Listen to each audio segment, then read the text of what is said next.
There he is, the man of your dreams. He'll live here with us forever. It's like you're marrying both of us, David. Me and Mama. It's based on a true story, and since I'm from North Carolina, and a lot of my friends are still here, I tell them, and a lot of them remember it. My parents remember it, and I vaguely remember it. So I just say that it's a heist movie that took place in 1997 about a guy that was kind of desperate and did what a lot of us may do or think about doing if we're in that kind of predicament.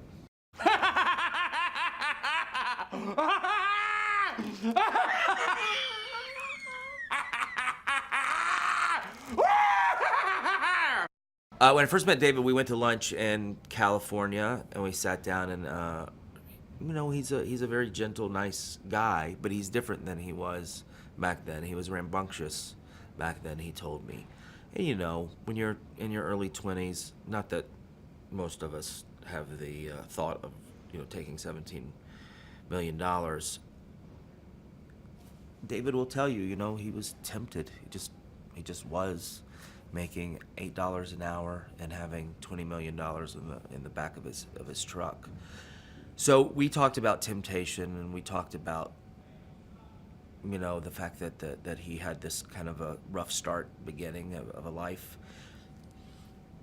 You know, who's this? You know, we don't know what we would say if we were in that predicament. It's a terrible decision on David's part, and I think that David sees that. The sweetness of the character is kind of borrowed from David a little bit, because I find him to be sweet and, you know, somewhat even innocent in a way that just kind of got wrapped up in in a bad idea. And I think we're all guilty of being wrapped up in bad ideas. What would you do with $1 million? Probably start my own business, you know? Maybe go after some felons or convicts, you know, be a bounty hunter, or skip trace or something like that.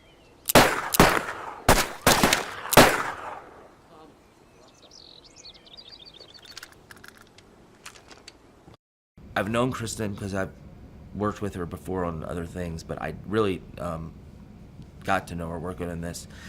She's the goofiest lady in the greatest way.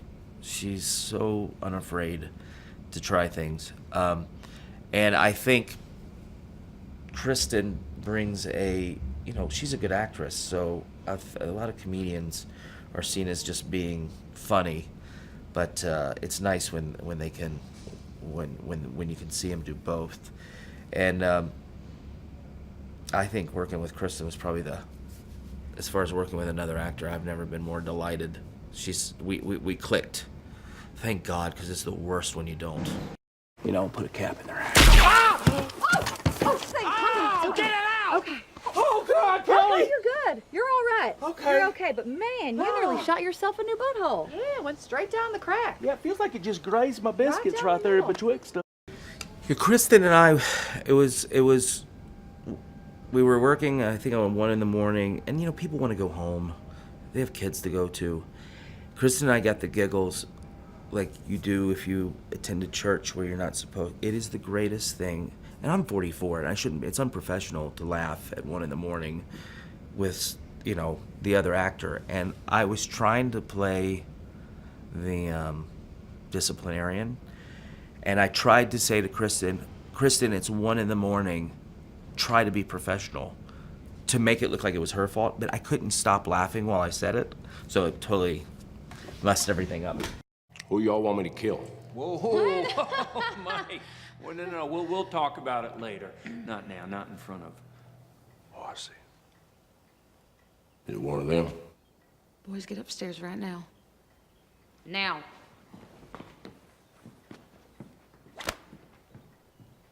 As a stand-up comedian, I think the best thing to do is just have a microphone and nothing behind you, so people can concentrate. And I feel like that Jared does that. And he's also subtle. You know, there's subtleties and small things. Comedy, American comedies can be really loud and bad language, and that's people love it. I feel like that's becoming hacky now, all the cursing and stuff. Jared and I agree on that. We can make jokes without in them.